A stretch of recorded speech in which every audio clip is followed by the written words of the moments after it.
disregard for intellectual property rights. China is stealing over $600 billion in IP from the rest of the world every single year. But anyway, let's get back to the assets that make you rich.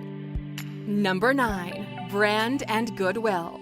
There are subtle differences between brand and goodwill, but both are super valuable to any business. A brand is the footprint a company leaves in the minds of consumers, what they stand for, and what they present themselves as being. Goodwill is the emotional affection people have towards your brand. A brand is owned. It's an effort the company is making to push a particular image of itself into the marketplace. Goodwill comes from the way the company treats its customers, the positive impact it has on the community, and how grateful people are the company exists. Goodwill is super hard to cultivate or scale, but people will literally save companies from bankruptcy because